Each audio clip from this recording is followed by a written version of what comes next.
Hi and welcome to the OnePort training session for how to do a removal for a vessel in port. Now what I've got here is the berth schedule. Now the berth schedule is a different view, and this is the only way currently in MVP that you can do a removal, and it is the most effective way also. So what I've got here is the 10th, the 16th, we can see all the berths and vessels and across where they are. So what we're going to do first is we're going to find the vessel that we want to move. So at the moment we've got the Hogue Asia here, and we can have a look at the information on the Hogue Asia, and she is a pilot on board on the 10th of the 4th, and expected arrival at berth at 1800 on the 10th of the 4th, and departing on the 11th of the 4th at 1500. Now, if the removal wants to occur after 1500, we don't need to do any changes to this vessel. And say that at 1500, in fact, she's moving from this berth to another berth, then we can easily do it without clicking on her current location. But what I'm going to do is, in fact, you've been called by the terminal and said, yep, no, she'll be finished early before 1500, and we need to move her to, let's say in this case, 107. And so what we're going to do is we're actually going to alter the departure of this, as the departure for this cannot occur before the arrival at the next berth. So let's edit this now, and we'll change the expected departure time. So edit here, and that will open the window that you're used to seeing. You can see at the moment it's a different color for if you haven't changed any of the day or night modes. I've got it on night mode at the moment, so you can see it's darker. So what I'll do is I'll go to the top, expected arrival off port, expected pilot on board, and then an expected departure. And all I'm going to do is I'm just going to move that a few hours earlier. Let's say that we're going to actually depart at midday because she's going to finish 3 hours earlier. So this will allow us to then, we'll save it, this will allow us then to commence the removal from that time. You can't overlap the removals as yet with your movement, and this will obviously, what I'm teaching you now will change quite quickly after we first release of the product in Kembla. So we'll close this here, and you can see that Hogue Asia has now changed. She's got a different time. We can have a look at the data, and she's expected now to depart at midday, departure 12 o'clock on the 11th of the 4th. So what we'll do now is we will go to where we want her to move to. So let's say, in fact, on the 11th, we want her to move to berth 109. So 109, we'll go new removal, and that will open another page. So we'll just wait for that to open there. Okay, so we've got this page open at the moment, and she's popped up. And so what we want to do is do it, we've got the all fast time. So the all fast time is 75 minutes in Port Kembla, 75 minutes from the departure time of the previous berth. So she's leaving at, we know, midday on the 11th. So what we'll do is we'll go, okay, so 75 minutes from midday is 1:15, so 13:15. 13:15. So we now have her expected arrival time at her new berth, and then departure from berth time. So she's going to stay there. Let's say she's actually going to stay there until 2200. 2200 on the 12th.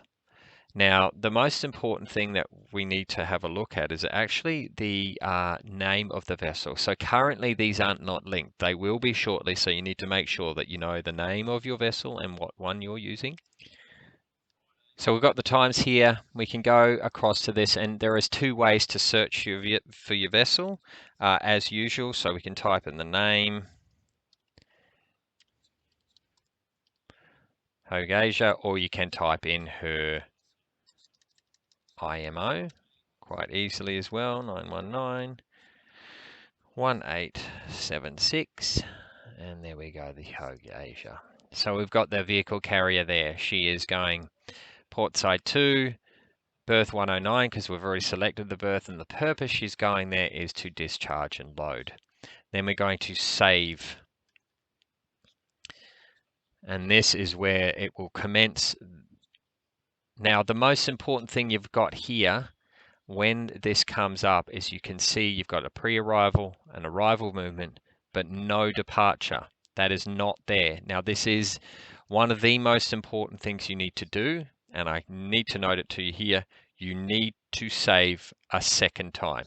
So we have saved once for the removal, and then we go down here to the second save in this window, and we save. Loading, and lo and behold, I have my arrow here. You can see the arrival movements. You can see the activity requests. We're still loading, and in a moment, we now have a departure movement. That means this has successfully saved. What we're going to do now is, in fact, close this. So we will close it, and we can see that the Hogue Trader, our Hogue Asia, the vehicle carrier, now has this yellow line. This is the removal. Here's the new removal, and she has arrived and at her location here at 109 berth. So what I'm going to do now to continue on with the booking is actually go back to the port schedule and go to the movement schedule for Port Kembla. And the reason is it'll make it much easier and less confusing for you to now make any changes to the vessel that you need to make. Time changes, updating any information, carrying on with your next berths, latest berths, and then we can continue on that way. So we'll move it from the dates. We'll go up to April because we're in April. I'll just do it from the 4th to the 13th. Show date movement. And then we can see the Hogue Asia here. We can see the removal here. What you can actually do to make it even easier is click on the vessel name in this funnel, and you can click on the Hogue Asia, and there's all the information. So if you need to go into the removal, we want to add information to the removal, and we can click on Edit, and this will open the window again for you. And all of this information currently in MVP will be under the departure movement. So we'll be going to the departure, and this is where we will be filling out any further information that we need to do. Then we will save and close and continue on with the departure in the departure movement using the departure tab. Now, it is quite confusing at the moment. It will be updated quite quickly after MVP, but that is currently how you put a removal into the system. Now, I'm sure you'll have questions at the beginning, and it will only take 1 or 2 goes before you have got all the information you need. That removal will send an automatic update once you've filled out all the required information to the captain, and the captain can send in his information again online, and then we'll obviously get our drafts and displacement put in there. You can put your berth marks in the required, and then any changes you need to do for the departure, well, then you'll go into the departure tab here, the departure movement, and then onto the departure movement here, and you can do all of the information that you need to for that departure. Now, if you do have questions along the way with that, please don't hesitate to contact VTS. We'll have people up on and assisting VTS for at least 2 weeks after MVP is released, and we will definitely have a bit of a change to this quite shortly after MVP. Thanks for your time.